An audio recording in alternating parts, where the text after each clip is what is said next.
770 ವರ್ಷಗಳ ಕಾಲ ಬದುಕಿರ್ತಕ್ಕಂಥ ಅಂಕಲಿಗೆ ಅಡವಿಸಿದ್ರು ಲಿಂಗೈಕ್ಯರಾದ್ರು, ಹೊಸಳ್ಳಿಯ ಬುಧೀಶ್ವರರು ಲಿಂಗೈಕ್ಯರಾದ್ರು. ಒಂದಿಲ್ಲ ಒಂದು ದಿನ ಈ ಭೂಮಿಯನ್ನು ಬಿಟ್ಟು ಹೋಗಲೇಬೇಕು. ಯಾರೂ ಕೂಡ ಶಾಶ್ವತವಾಗಿರ್ಲಿಕ್ಕೆ ಸಾಧ್ಯ ಇಲ್ಲ. ಇಡೀ ಜಗತ್ತನ್ನೇ ಗೆದ್ದಿರ್ತಕ್ಕಂಥ ಅಲೆಕ್ಸಾಂಡರ್ ಕೂಡ ಹೇಳ್ತಾನೆ, ಇಡೀ ಚಕ್ರಾಧಿಪತಿ ಜಗತ್ತನ್ನೇ ಗೆದ್ದಿರ್ತಕ್ಕಂಥ ಅಲೆಕ್ಸಾಂಡರ್ ಕೂಡ ತಾನು ಸಾಯುವ ಕಾಲಕ್ಕೆ ತನ್ನ ಬಂಗಾರ ಬೆಳ್ಳಿ ವಸ್ತ್ರ ವೈಡೂರ್ಯಗಳನ್ನೆಲ್ಲ ರಾಶಿ ಹಾಕೊಂಡು ಕುಂತು ವಯಸ್ಸಾಗಿರ್ತದ, ಕೊನೆಯ ಕಾಲಘಟ್ಟ ಇನ್ನೇನು ಸಾವು ಸಮೀಪಿಸಿದಾಗ ಮಂತ್ರಿಗಳನ್ನು ಕರೆದು ಹೇಳ್ತಾನಂತ ರಾಜ ಅಲೆಕ್ಸಾಂಡರ್, ಮಂತ್ರಿಗಳೇ ನನ್ನೊಂದು ಕೊನೆ ಆಸೆ ಅದ. ಏನು? ನಾನು ಸತ್ತ ಮೇಲೆ ನನ್ನ ಹೆಣವನ್ನ ಏನು ಮೆರವಣಿಗೆ ಮಾಡ್ತಿರಲ್ಲ, ಮೆರವಣಿಗೆ ಮಾಡೋ ಮುಂದೆ ನನ್ನ ಎರಡೂ ಕೈಗಳನ್ನು ಹೊರಗೆ ಹಾಕಿ ಮೆರವಣಿಗೆ ಮಾಡ್ರಿ ಅಂತ ರಾಜ ಪ್ರತ್ಯಕ್ಷ ದೇವತಃ. ರಾಜ ಏನ್ ಹೇಳ್ತಾನೋ ಅದನ್ನ ಪಾಲಿಸ್ಬೇಕು, ಯಾಕೆ ಏನಂತ ಕೇಳುವಂಗಿರ್ಲಿಲ್ಲ. ಆತು ಹುಜೂರ್ ಅಂದವ. ಅದಾದ ಮೇಲೆ ಕೆಲವೇ ದಿನಗಳಲ್ಲಿ ರಾಜ ಸಾಯ್ತಾನ.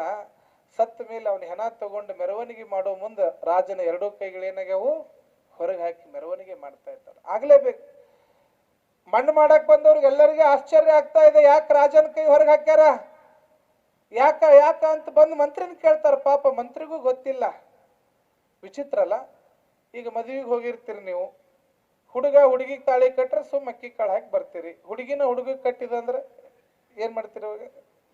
ಏಯವ್ವ ಏನ್ ಕಾಲ, ಹುಡುಗಿ ನೋಡಿ ಹುಡುಗ ತಾಳಿ ಕಟ್ತಂತೀರಿಲ್ಲ. ಹಂಗಾಗಿತ್ತಲ್ಲಿ. ಅವಾಗ ಎರಡೂ ಕೈಗಳನ್ನ ಹೊರಗೆ ಹಾಕಿ ಮೆರವಣಿಗೆ ಮಾಡ್ತಾ ಇದ್ದಾರೆ. ಯಾಕಂತ ಕೇಳಿದ್ರ ರಾಜನಿಗೂ ಮಂತ್ರಿಗೂ ಗೊತ್ತಿಲ್ಲ, ಯಾರಿಗೂ ಗೊತ್ತಿಲ್ಲ. ಕೊನೆಗೆ ಅಲ್ಲೊಬ್ಬ ಸಂತ ನಿಂತಿರ್ತಾನ, ಫಕೀರ ನಿಂತಿರ್ತಾನ. ಆ ಮಂತ್ರಿಗಳು ಹೋಗಿ ಆ ಫಕೀರನ್ನ ಕೇಳ್ತಾರೆ, ಫಕೀರರೇ ನಮ್ ರಾಜ ಜೀವಂತಿದ್ದಾಗ ಎರಡೂ ಕೈ ಹೊರಗೆ ಹಾಕಿ ಮೆರವಣಿಗೆ ಮಾಡಂದ, ಯಾಕಂತ ಗೊತ್ತಾಗ್ಲಿಲ್ಲ, ನಿಮಗೇನಾದ್ರೂ ಗೊತ್ತಿದ್ರೆ ಹೇಳ್ರಿ, ಜ್ಞಾನಿಗಳು ತತ್ವಜ್ಞಾನಿಗಳು ನೀವೆಲ್ಲ ಅಂತಂದಾಗ ಆ ಜ್ಞಾನಿಗಳು ಒಂದು ಮಾತು ಹೇಳ್ತಾರ. ಅವ್ರು ನಗನಗತಾ ಬಹಳ ಅದ್ಭುತವಾದಂತ ಮಾತು ಹೇಳ್ತಾರೆ ಅವರು. ಏಕ್ ಜಮಾನ ಐಸಾ ತಾ ಸಾರೆ ಜಹಾ ಕೆ ಮಾಲಿಕ್ ತೆ, ಏಕ್ ಜಮಾನ ಐಸಾ ತಾ ಸಾರೆ ಜಹಾ ಕೆ ಮಾಲಿಕ್ ತೆ, ಜಬ್ ದುನಿಯಾ ಸೆ ನಿಕಲೆ ದೋನೋ ಹಾತ್ ಖಾಲಿ ತೆ, ದೋನೋ ಹಾತ್ ಖಾಲಿ ತೆ ಅಂತ ಹೇಳಿ ಹೇಳ್ತಾನವ. ನಿನ್ನ ರಾಜ ಇದ್ದಾಗ ಇಡೀ ಸಂಪತ್ತೆಲ್ಲ ಅವಂದ ಆಗಿತ್ತಪ್ಪ, ಇಡೀ ಸರ್ವಸ್ವವು ಕೂಡ ಅವಂದ ಆಗಿತ್ತು, ಆದ್ರ ಮೆರವಣಿಗೆ ಮಾಡಂತ ಹೇಳ್ಯಾನು ಅಂತ ಹೇಳಿ. ಅದಕ್ಕಾಗಿ ಯಾವುದನ್ನು ಕೂಡ ಬಿಡೋದಿಲ್ಲ ನಮ್ಮನ್ನ. ಕುಣ್ಯಾಗ ಕುಂಡ್ರಿಸಿರ್ತಾರಲ್ರಿ, ಕುಂಡ್ರಿಸಿರ್ದಾಗ ಕೆಳಗೆ ನಿಂತವ ಮ್ಯಾಗಿನವಂಗ ಹೇಳ್ತಾನಂತ ಮ್ಯಾಲಿದ್ದವ್ರಿಗೆ, ನೋಡ್ರಿ ಈಗ ಕಡಿ ಸರಿ ಯಾರ ಮುಖ ನೋಡ್ರಿ ಇದ್ರ ನೋಡ್ರಿ ಅಂತ ಹೇಳ್ತಾನವ. ಹೋಗಿರಿಲ್ ಮಣ್ಣು ಕೊಡಕ್ ಹೋಗಿರಿಲ್ ನೀವು ಯಾರಿಗಾರ? ಕುಣ್ಯಾಗೊಬ್ಬವ್ ನಿಂತವ ಮ್ಯಾಲಿದ್ದವ್ರಿಗೆ ಹೇಳ್ತಾನ, ಯಾರ ಈಗ ಕಡಿ ಸರಿ ಮುಖ ನೋಡೋರಿದ್ರ ನೋಡ್ರಿ ಅಂತ ಹೇಳಿ. ಅವ ನಿಮಗ ಮುಖ ನೋಡ್ರಿ ಅಂತ ಹೇಳ್ತಿರಂಗಿಲ್ಲ, ಕಿವ್ಯಾಗಿನು ಮುಗ್ನ್ಯಾಗಿನು ಕೊಳ್ಳಾಗಿನ ಏನಾರ ಬಿಟ್ಟಿರ ಈಗ ನೋಡ್ಬಿಡ್ರಿ ಅಂತ ಎಚ್ಚರಿಸ್ತಿರ್ತಾನವ. ನೀವೆಲ್ಲರೂ ಮರ್ತಿಗಿರ್ತೀರಿ ಅಂತ ಎಚ್ಚರಿಕೆ ಕೊಡ್ತಾನ. ಅತ್ತಿ ಕಿವ್ಯಾಗಿಂದ ಬಂದಿಲ್ಲ ಅಂತ ಶಶಿ ಏನಾದ್ರು ಹಂಗ ಬಿಡ್ತಾಳೇನೋ? ಬಿಡಂಗಿಲ್ಲ.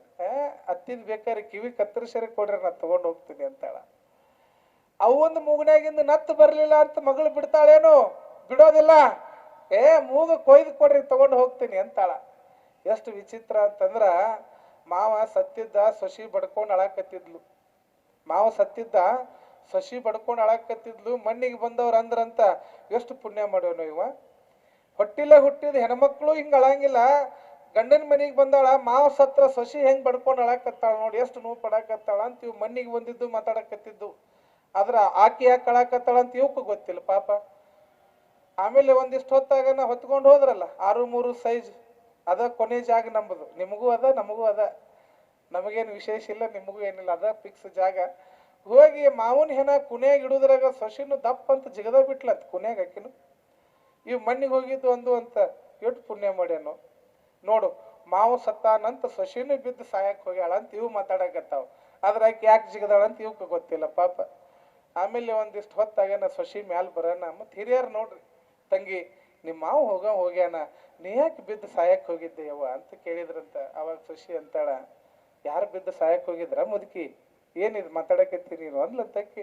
ಅಲ್ಲವ ಮತ್ತೆ ಕುಣ್ಯಾಗ ಜಿಗದಿದ್ದೆಲ್ಲ, ನೀ ಸಾಯಕ್ಕೆ ಹೋಗಿ ಅಂತ ಹೇಳಿದ್ವಿ ಅಂದ್ರಂತ. ಅವಾಗ ಶಶಿ ಕಿವ್ಯಾಗ ಹೇಳಿದ್ಲಂತ, ನಾ ಸಾಯಕ್ ಹೋಗಿದ್ದಿಲ್ಲ, ನಮ್ಮ ಮಾವಗ 2 ವರ್ಷದಿಂದ 2 ಬಂಗಾರದ ಹಲ್ಲು ಹಾಕ್ಸಿದ್ವಿ, ಅದನ್ನ ಕಿತ್ಕೊಂಡು ಬರಾಕ್ ಜಿಗದಿದ್ದೆ ಅಂತ ಅಂದ್ಲಂತಕ್ಕಿ. ಅದಕ್ಕೆ ನಿಮ್ ಬಾಯಾಗಿನ ಬಂಗಾರ ಹಲ್ಲು ಬಿಡಂಗಿಲ್ಲ, ಉಡದಾರ ಬಿಡಂಗಿಲ್ಲ, ಮೈ ಮೇಲೆ ಒಂದು ತುಂಡು ಬಟ್ಟಿನೂ ಬಿಡಂಗಿಲ್ಲ ಅಂತಂದ ಮೇಲೆ ಎಲ್ಲಿವರೆಗೂ ನಂದು ನಂದು ನಂದು ಅಂತ ಬಡದಾಡದ ಹೇಳ್ರಿ ನೋಡೋಣ. ಎಲ್ಲವೂ ಕೂಡ ಇಲ್ಲೇ ಬಿಟ್ಟು ಹೋಗುವಂತದ್ದಿರುವಾಗ ಯಾವುದು ನಮ್ಮ ಒಟ್ಟಿಗೆ ಬರ್ತದ ಅಂತಂದ್ರ ನೀನು ಮಾಡಿದ ಪುಣ್ಯ, ನೀನು ಮಾಡಿದ ಪಾಪ, ಇವೆರಡೇ ಬರೋದು ನಿನ್ನ ಬೆನ್ನ ಹತ್ತಿ, ಮತ್ತೆ ಯಾವೂ ಕೂಡ ನಿನ್ನೊಟ್ಟಿಗೆ ಬರೋದಿಲ್ಲ. ಅದಕ್ಕ ಇರುವಾಗ ಒಳಿತನ್ನೇ ಮಾಡು ಅಂತಕ್ಕಂಥ ಮಾತನ್ನ ಹೇಳ್ತಾರ. ಪುಣ್ಯವನ್ನೇ ಮಾಡು, ಪುಣ್ಯದ ಕಾರ್ಯ ಮಾಡ್ಬೇಕು. ಹಂಗಾರೆ ಯಾರು ಪುಣ್ಯದ ಕಾರ್ಯ ಮಾಡುವವರು? ಪುಣ್ಯದ ಕಾರ್ಯ ಅಂತಂದ್ರೆ ಏನು ಅಂತ ಪ್ರಶ್ನೆ ಬಂದಾಗ, ದೊಡ್ಡ ದೊಡ್ಡ ಮನೆ ಕಟ್ಸೋರು ದೊಡ್ಡವರಲ್ಲ, ದೊಡ್ಡ ದೊಡ್ಡ ಕಾರ್ ಇಟ್ಕೊಂಡು ಮೆರಿತಕ್ಕಂಥವ್ರು ದೊಡ್ಡವರಲ್ಲ, ಮೈ ತುಂಬ ಬಂಗಾರ ಬೆಳ್ಳಿ ಹಾಕೊಂಡು ನರಿತಕ್ಕಂಥವ್ರು ದೊಡ್ಡವರಲ್ಲ. ಯಾರು ಈ ಸಮಾಜದಲ್ಲಿ ದೊಡ್ಡವರು ಅಂತ ಕರೆಸ್ಕೊಳ್ತಾರ ಅಂತಂದ್ರ, ಯಾರು ಹೊಟ್ಟೆ ಹಸ್ಕೊಂಡು ಕುಂತಾರಲ್ಲ, ಅವ್ರಿಗೊಂದು ತುತ್ತು ಯಾರು ಅನ್ನ ಹಾಕ್ತಾರಲ್ಲ, ಅವರು ನಿಜವಾಗ್ಲೂ ದೊಡ್ಡವರಾಗ್ತಾರೆ ಈ ಸಮಾಜದಲ್ಲಿ. ಯಾರು ಕಷ್ಟದಲ್ಲಿ ಇರ್ತಾರೆ, ಆ ಕಷ್ಟದಲ್ಲಿ ಇರ್ತಕ್ಕಂಥವ್ರನ್ನ ಕಣ್ಣೀರು ಒರೆಸ್ತಾರಲ್ಲ, ಅವರು ನಿಜವಾಗ್ಲೂ ದೊಡ್ಡವರಾಗ್ತಾರೆ ಅಂತಕ್ಕಂಥದ್ದು. ಅಂತ ದೊಡ್ಡ ಮನೋಭಾವ ನಮ್ಮಲ್ಲಿ ಬರಬೇಕು. ಅಂತ ವಿಚಾರಧಾರೆಗಳನ್ನು ನಾವು ಅಳವಡಿಸ್ಕೊಳ್ಬೇಕಾಗಿದೆ. ಅದನ್ನೇ ಚನ್ನವೀರ ಶರಣರು ಈ ಸಮಾಜದಲ್ಲಿ ಸಂದೇಶ ಕೊಡ್ತಾ ಹೋಗ್ತಾರೆ ಅಂತಕ್ಕಂಥದ್ದು. ಯಾವ ಮನುಷ್ಯನ ಜೀವನದಲ್ಲಿ ಈ ಒಂದು ಸಂಸ್ಕಾರ, ಸಂಸ್ಕೃತಿ, ಪರಂಪರೆ, ಒಂದು ಅಕ್ಕಿಗೆ ಸಂಸ್ಕಾರ ಕೊಟ್ರೆ ಅನ್ನ ಆಗ್ತದ, ಅದು ಒಂದು ಹಾಲಿಗೆ ಸಂಸ್ಕಾರ ಕೊಟ್ರೆ ಮೊಸರು ಆಗ್ತದ, ಮೊಸರಿಗೆ ಸಂಸ್ಕಾರ ಕೊಟ್ಟಾಗ ಬೆಣ್ಣೆ ಆಗ್ತದ, ಬೆಣ್ಣೆ ತುಪ್ಪ ಆಗ್ತದೆ. ಸಂಸ್ಕಾರ ಇದ್ದಾಗ ಹೆಂಗ ಒಂದು ವಸ್ತು ಅದು ಪರಿಪೂರ್ಣವಾದಂತ ವಸ್ತು ಆಗಿ ಪರಿವರ್ತನೆ ಆಗ್ತದಲ್ಲ, ಹಂಗ ಮನುಷ್ಯನ ಜೀವನಕ್ಕೂ ಬಹುಮುಖ್ಯವಾಗಿ ಬೇಕಾಗಿರ್ತಕ್ಕಂಥದ್ದೇನು? ಸಂಸ್ಕಾರ. ಏನ್ ಬೇಕ್ರಿ? ಸಂಸ್ಕಾರ ಬೇಕು ಮನುಷ್ಯನಿಗೆ ಮೊದಲು. ಹಂಗಾರೆ ಈ ಸಂಸ್ಕಾರವನ್ನು ಕಲಿಸುವವರು ಯಾರು? ಈ ಸಂಸ್ಕಾರದ ದಾರಿಯನ್ನು ಹೇಳಿಕೊಡೋರು ಯಾರು ಅಂತಂತಂದ್ರ ಗುರು ಅಂತಕ್ಕಂಥವನು ಬರ್ತಾನಿಲ್ಲ. ಯಾರು ಬರ್ತಾರ್ರಿ? ಗುರು ಅಂತಕ್ಕಂಥದ್ದು. ಹೀಗಾಗಿ ಬಸವಾದಿ ಶರಣರು ಜೀವನದೊಳಗ ಅಷ್ಟಾವರಣವೇ ಅಂಗವಾಗಿ, ಪಂಚ ಆಚಾರಗಳೇ ಪ್ರಾಣವಾಗಿ, ಶಟಸ್ಥಲಗಳೇ ಆಚಾರವಾಗಿ ಬದುಕ್ತಕ್ಕಂತಹ ನೆಲೆಯನ್ನ, ದಾರಿಯನ್ನ ತೋರಿಸಿಕೊಡ್ತಾರೆ. ಶಟಸ್ಥಲಗಳು ಅಂತಂದ್ರ ಭಕ್ತ, ಮಹೇಶ, ಪ್ರಸಾದಿ, ಪ್ರಾಣಲಿಂಗಿ, ಶರಣ, ಐಕ್ಯ ಅಂತಕ್ಕಂಥ ಸ್ಥಳಗಳನ್ನು ಹೇಳ್ತಾರೆ. ಅಷ್ಟಾವರಣ ಅಂತಂದ್ರೆ ಗುರು, ಲಿಂಗ, ಜಂಗಮ, ಪಾದೋದಕ, ಪ್ರಸಾದ, ವಿಭೂತಿ, ರುದ್ರಾಕ್ಷಿ, ಮಂತ್ರ, ಇಂತಹ ಅಷ್ಟಾವರಣಗಳ ಬದುಕಿನೊಳಗ ಮೊದಲಿಗೆ ಬರ್ತಕ್ಕಂಥದ್ದು ಯಾವುದು? ಗುರು ಅನ್ನುವಂಥದ್ದು. ಅದಕ್ಕೆ ಹೇಳ್ತಾರೆ, ಜೀವನದಲ್ಲಿ ಹಿಂದೊಬ್ಬ ಗುರು ಇರ್ಬೇಕಂತ, ಮುಂದ ಗುರಿ ಇರ್ಬೇಕಂತ. ಅವಾಗ ಜೀವನ ಏನಾಗ್ತದ್ರಿ? ಸಾರ್ಥಕ ಆಗ್ತದೆ. ಹಂಗಾರೆ ಗುರು ಅಂತಂದ್ರೆ ಯಾರು? ಗುರು ಅನ್ನುವಂತ ಶಬ್ದದ ಅರ್ಥ ಏನ್ರಿ ಅಜ್ಜಾರ ಅಂತ ಕೇಳಿದ್ರ, ಗು ಅಂತಂದ್ರೆ ಕತ್ತಲು, ಗು ಅಂತಂದ್ರೆ ಕತ್ತಲು, ರು ಅಂತಂದ್ರೆ ಬೆಳಕು. ಕತ್ತಲೆಯಿಂದ ಬೆಳಕಿನಡೆಗೆ ಕರೆದುಕೊಂಡು ಹೋಗುವವನೇ ಗುರು ಅಂತ ಹೇಳ್ತಾರೆ ದೊಡ್ಡವರು. ಅದಕ್ಕೆ ಹೇಳ್ತಾರೆ, ಹರ ಮುನಿದರೆ ಗುರು ಕಾಯುವ, ಗುರು ತೋರಿಸದಲ್ಲದೆ ಕಾಣಿಸದನ್ನ ಸಾರೇ ಚೆಲ್ಲಾದ ಮುಕುತಿ, ಸಾರೇ ಚೆಲ್ಲಾದ ಮುಕುತಿ ಅಂತೇಳಿ. ಹಂಗಾರೆ ಪ್ರತಿಯೊಬ್ಬ ವ್ಯಕ್ತಿಯ ಜೀವನದಲ್ಲೂ ಕೂಡ ಗುರುವಿನ ಅವಶ್ಯಕತೆ ಬಾಳದ. ಗುರುವಿನ ಗಂಟನ್ನ ಹಾಕೊಂಡು ಹೋಗ್ಬೇಕು. ಗುರು ಇಲ್ಲದೆ ಬದುಕಿಲ್ಲ. ಇಡೀ ಜಗತ್ತಿಗೆ ನಮಗೆ ದಾರಿಯನ್ನ ತೋರಿಸ್ತಕ್ಕಂಥವನೇ ಗುರು ಆಗ್ತಾನೆ. ಒಂದು ಸಮಯದೊಳಗ ಇಡೀ ಜಗತ್ತನ್ನ ಗೆದ್ದಂತ ಅಲೆಕ್ಸಾಂಡರ್ ತನ್ನ ರಥದೊಳಗೆ ಹೋಗ್ತಿರ್ತಾನಂತ. ಎಲ್ಲ ರಾಜ್ಯವನ್ನ ಗೆದ್ದು ಹೋಗುವಂತ ಸಂದರ್ಭದಾಗ ಮಂತ್ರಿಗಳು ಒಂದು ತುಣುಕು ಸೈನ್ಯವನ್ನು ತಗೊಂಡು ಹೋಗ್ತಿರ್ತಾನ. ಹೋಗು ಮುಂದ ಎದುರುಗಡೆಗೆ ಕಾಡಿನೊಳಗ ಒಂದು ಬಟ್ಟೆಯನ್ನು ಹರ್ಕೊಂಡಿರ್ತಕ್ಕಂಥ ಗಡ್ಡ ಬಿಟ್ಟಂತ ಒಬ್ಬ ಭಿಕ್ಷುಕ ವೇಷಧಾರಿ ಬರ್ತಾನೆ ಎದುರುಗಡೆಗೆ. ಯಾರ ಮುಂದ್ ಬರ್ತಾನ್ರಿ? ರಾಜ ಅಲೆಕ್ಸಾಂಡರ್ ಮುಂದೆ. ಎದುರಿಗೆ ಬಂದ ತಕ್ಷಣ ರಾಜ ತನ್ನ ಕಿರೀಟವನ್ನು ತೆಗೆದಿಟ್ಟು, ತನ್ನ ಪಟ್ಟದ ಕತ್ತಿಯನ್ನ ಅಲ್ಲೇ ರಥದೊಳಗಿಟ್ಟು, ಕಾಲಾಗ ಹಾಕಿದ ಪಾದಕೆಗಳನ್ನು ಅಲ್ಲೇ ಬಿಟ್ಟು ರಥವನ್ನು ನಿಲ್ಲಿಸಿ ಓಡಿ ಓಡಿ ಹೋಗಿ ಆ ಭಿಕ್ಷುಕ ವೇಷಧಾರಿಗೆ ಏನ್ ಮಾಡ್ತಾನ? ನಮಸ್ಕಾರ ಮಾಡ್ತಾನ ರಾಜ ಅಲೆಕ್ಸಾಂಡರ್.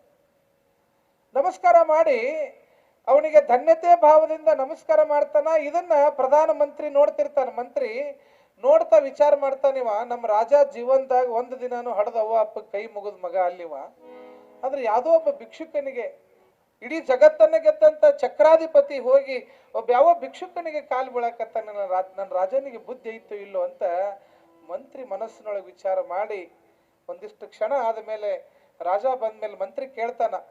ಮಂತ್ರಿಗಳು ಕೇಳ್ತಾರ ರಾಜನಿಗೆ, ರಾಜ ಒಂದು ದಿನಾನು ಕೂಡ ನಿನ್ನ ಹಡದ ತಂದೆ ತಾಯಿಗಳಿಗೆ ಕೈ ಮುಗಿದವಲ್ಲಿನು, ಆದ್ರೆ ಯಾವುದೋ ಒಬ್ಬ ಭಿಕ್ಷುಕನಿಗೆ ಕಾಲು ಬಿದ್ದಲ್ಲ, ಯಾರು ಅವರು ಅಂತ ಕೇಳಿದಾಗ ಅವಾಗ ರಾಜ ಅಲೆಕ್ಸಾಂಡರ್ ಹೇಳ್ತಾನೆ, ಮಂತ್ರಿಗಳೇ, ನನ್ನ ಹಡದ ತಂದೆ ತಾಯಿಗಳಿಗೆ ಕೈಯೂ ಮುಗುದಿಲ್ಲ ಅನ್ನೋದು ಸತ್ಯ. ಯಾಕಂದ್ರ ತಾವು ದಾಂಪತ್ಯ ಜೀವನಕ್ಕೊಳಗಾಗಿ ನನ್ನನ್ನ ಭಗವಂತನಿಂದ ಈ ಭೂಮಿಗೆ ತರುವಂತ ಕೆಲಸ ಮಾಡ್ಯಾರ ನಮ್ಮ ತಂದೆ ತಾಯಿಗಳು.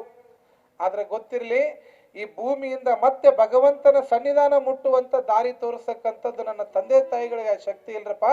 ಆ ಭಗವಂತನ ಸಾಕ್ಷಾತ್ಕಾರ ಆಗ್ಲಿಕ್ಕೆ, ಆ ಭಗವಂತನ ಪಾದದಡಿಗೆ ನನಗೆ ಭೂಮಿಯಿಂದ ಭಗವಂತನ ಕಡೆಗೆ ಹೋಗ್ಲಿಕ್ಕೆ ದಾರಿ ತೋರಿಸ್ತಕ್ಕಂಥ ಶಕ್ತಿ ಇರೋದು ನನ್ನ ತಂದೆ ತಾಯಿಗಳಿಗಲ್ಲ, ನನ್ನ ಗುರು ಆದಂತ ಅರಿಸ್ಟಾಟಲ್ಗೆ ಮಾತ್ರ. ಹೀಗಾಗಿ ನನ್ನ ಗುರು ಅವ, ಅದಕ್ಕೆ ನಾವು ಅವನಿಗೆ ಕಾಲು ಬಿದ್ದೆ ಅಂತಕ್ಕಂಥ ಮಾತನ್ನ ರಾಜ ಅಲೆಕ್ಸಾಂಡರ್ ಹೇಳ್ತಾನಂತಕ್ಕಂಥದ್ದು. ಹೀಗಾಗಿ ಗುರು ಅನ್ನುವಂತ ಶಬ್ದನೇ ಬಹಳ ದೊಡ್ಡದು, ಗುರುವಿನ ಬಿಟ್ಟು ಏನೂ ಇಲ್ಲ. ಹೀಗಾಗಿ ಬದುಕಿನೊಳಗ ನವನಗರದ ಭಕ್ತರಿಗೆ ನೀವೆಲ್ಲ ಪುಣ್ಯ ಮಾಡಿರಿ, ಚನ್ನವೀರ ಶಿವೇಗಳಂತಕ್ಕಂಥ ಮಹಾತ್ಮರ ಗುರು ಅನ್ನುವಂಥವರನ್ನ ನಿಮ್ಮ ಬೆನ್ನಿ ಕಟ್ಕೊಂಡಿರಲ್ಲ, ನಿಮ್ಮ ಬದುಕು ಸಾರ್ಥಕ ಆಗ್ತಕ್ಕಂಥ ಗಳಿಗೆ ಅನ್ನುವಂಥದ್ದನ್ನ ನೆನೆಸ್ಬೇಕಾಗ್ತದೆ. ಅದಕ್ಕೆ ಗುರುವಿನ ಗಂಟು ಬಹಳ ಮುಖ್ಯ. ಗುರುವಿನ ಗಂಟು ಐತಲ್ರಿ, ಅದು ಬಹಳ ಮುಖ್ಯ ನೋಡ್ರಿ. ಈ ವಯಸ್ಸಾದಂತ ಅಜ್ಜಿಗಳು ಹಿಂದೆಲ್ಲ, ಈಗೆಲ್ಲ ಬಿಡ್ರಿ, ಈಗೆಲ್ಲ ಸೂಪರ್ ಮಾರ್ಕೆಟ್ ಬಂದಾವ, ದೊಡ್ಡ ದೊಡ್ಡ ಫೋನ್ಯಾಗ ಅಮೆಜಾನ್ಯಾಗ ನೀವೆಲ್ಲ ಬುಕ್ ಮಾಡಿದ್ರೆ ಎಲ್ಲಾನು ಮನೆಗೆ ಬರ್ತಾವೆ. ಹಿಂದೆಲ್ಲ ಮನೆಯಾಗಿದ್ದು ವಯಸ್ಸಾದಂಥ ಅಜ್ಜಿಯಂದ್ರು ಅತ್ತಿ ವಯಸ್ಸಾದಂಥವ್ರು ಏನು ಮಾಡ್ತಿದ್ರು ಅಂದ್ರೆ, ಈ ಮನೆಯಾಗಿದ್ದಂಥ ಬಟ್ಟೆಗಳನ್ನ ತುಣುಕ್ ಬಟ್ಟೆಗಳು ಇರ್ತಿದ್ವಲ್ರಿ, ಬನಿಯನು, ಟಾವೆಲ್ಲು, ಶೀರೆ, ಲುಂಗಿ ಉಳಿದಿದ್ದು ಅಂದ್ರೆ ಅವನ್ನೆಲ್ಲ ಕೂಡಿಸಿ ಒಂದು ವಸ್ತು ಮಾಡ್ತಿದ್ರು. ಅವ್ರು ಏನು ಮಾಡ್ತಿದ್ರು ಹೇಳ್ರಿ ನೋಡೋನು? ಕೌಂದಿ ಅಂತೀರ, ದುಬುಟಿ ಅಂತೀರ ಅದಕ್ಕೆ. ಕೌದಿ ಮಹಾರಾಷ್ಟ್ರದ ಸೈಡ್ ದುಬುಟಿ ಅಂತ ಕರೀತಾರ, ಈ ಕಡೆ ಎಲ್ಲ ಕೌದಿ ಅಂತ ಕರೀತಾರ. ಬಹಳ ಚಂದ್ರಿ ಅವು, ಎಷ್ಟು ಚಂದ ಡಿಸೈನ್ ಮಾಡಿ ಹೊಲಿತಾರಪ್ಪ ಅಂದ್ರೆ ಬಹಳ ಅದ್ಭುತ ಕಲೆ ಅದು. ಈಗೆಲ್ಲ ಕೌದಿ ನೋಡಕ್ ಸಿಗಾಗಿಲ್ಲ, ಕೌದಿ ಎಲ್ಲ ಮುಗಿದ್ ಬಿಟ್ಟೈತಿ, ಈಗ ಸಂತ್ಯಾಕ ಒಲೆಯವ್ರ ಇಲ್ಲ. ಅವು ಈಗ ಲಿಪ್ಟಿಕ್ ಹಚ್ಕೊಂತ ಉಂಟು ಅವು ಮುದುಕ್ಯಾರಿಗೆ. ಮೊದಲು ಚಂದ ಹೆಂಗ್ ಕುಂತ ಮನಿಗೆ ಬದುಕ್ ಇಲ್ಲ, ಅವು ವಾಕಿಂಗ್ ಹೋಗುನ್ ಬಾ, ಫ್ಯಾಷನ್ ಟಿವಿಗೆ ಹೋಗುನ್ ಬಾ ಅನ್ನಕತ್ತಾವ. ಅವಕ್ಕೂ ಲಯ ಸಿಕ್ಕಿಬಿಟ್ಟದ್ರಿ. ಹೀಗಾಗಿ ಏನ್ ಮುದುಕ್ಯಾರನ್ನು ಮಾತಾಡ್ಸೋದು ಕಷ್ಟ ಐತಿ ಇವತ್ತೆಲ್ಲ.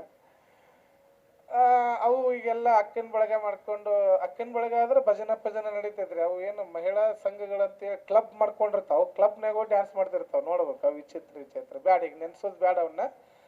ಈ ವಯಸ್ಸಾದಂತ ಮುದುಕಿಯರು ಅಜ್ಜಿ ಅಂದ್ರು ಕೌದಿ ಹೊಲಿತಿದ್ರು ಬಹಳ ಚಂದ. ಹಿಂಗ ಒಂದ್ ಅಜ್ಜಿ ಒಂದ್ ಊರಾಗ ತನ್ನ ಮೊಮ್ಮಗ ಸೈನ್ಯದೊಳಗಿದ್ದ, ಮಿಲಿಟರಿ ಒಳಗಿದ್ದ, ಒಂದು ಪತ್ರ ಬರೆದ ಅಜ್ಜಿಗೆ. ಏನಂತ? ಅಜ್ಜಿ, ನನಗೆ ಈ ವರ್ಷ ರಜಾ ಕೊಟ್ಟಾರ, ಮುಂದಿನ ತಿಂಗಳು ನಂಗೆ ಸೂಟಿ ಕೊಡಾಕತ್ತಾರ, ಅದಕ್ಕೆ ನನಗೆ ನಿನ್ನ ನೋಡಂಗ ಆಗೈತಿ, ನಾ ಊರಿಗೆ ಬರ್ತೀನಿ ಅಂತ ಮೊಮ್ಮಗ ಕಾರ್ಗಿಲ್ ಮಿಲಿಟರಿಯಿಂದ ಒಂದು ಪತ್ರ ಬರೆದ. ಮುದುಕಿಗೆ ಬಹಳ ಖುಷಿ ಆಯ್ತು ನೋಡ್ರಿ ಪತ್ರ ಬಂದ ತಕ್ಷಣ. ಈ ವಯಸ್ಸಾದಂತ ಮನೆಯಾಗಿದ್ದಂತ ಹಿರಿಯರಿಗೆ ಮಕ್ಕಳಕ್ಕಿಂತ ಮೊಮ್ಮಕ್ಕಳ ಮೇಲೆ ಘನ ಪ್ರೀತಿ ಇರ್ತಾರವು, ಹೌದ್ರೆ? ಮೊಮ್ಮಕ್ಕಳಂದ್ರೆ ಬಹಳ ಪ್ರೀತಿ. ಆ ಪತ್ರದೊಳಗೆ ಮೊಮ್ಮಗ ಬರ್ತಾನಂದಾಗ ಮುದುಕಿಗೆ ಬಹಳ ಖುಷಿ ಆಯ್ತು. ಹಂಗಾರೆ ನನ್ನ ಮೊಮ್ಮಗ ಏನು ಕೊಡಬೇಕು ಅಂತೇಳಿ ವಿಚಾರ ಮಾಡ್ತಾಳಕಿ. ಓಹೋ, ಕಾರ್ಗಿಲ್ನ್ಯಾಗ ಥಂಡಿ ಭಾಳ, ಹಿಮಾಲಯ, ಅಲ್ಲೆಲ್ಲ ನನ್ನ ಮೊಮ್ಮಗ ಬೆಚ್ಚಗಿರ್ಲಿ ತಡಿ ಅಂತೇಳಿ ಆ ಮುದುಕಿ ಏನು ಮಾಡ್ತಾಳೆ, ಮನೆಯಾಗಿದ್ದ ಅರಿಬಿ ಪರಿಬಿ ಗೊಳೆ ಮಾಡಿ ಒಂದು ಏನು ಹೊಲಿಬೇಕಂತ ತೀರ್ಮಾನ ಮಾಡ್ತಾಳ್ರಿ, ಕೌದಿ ಹೊಲಿಬೇಕಂತ ತೀರ್ಮಾನ ಮಾಡಿ. ಕೌದಿ ಹೊಲದ್ಲು ಸೂಜಿ ತಗೊಂಡಾಳ, ದಾರ ಪುನ್ಸಾಳ, ಕೌದಿ ಹೊಲಿಯಾಕತ್ತಾಳ.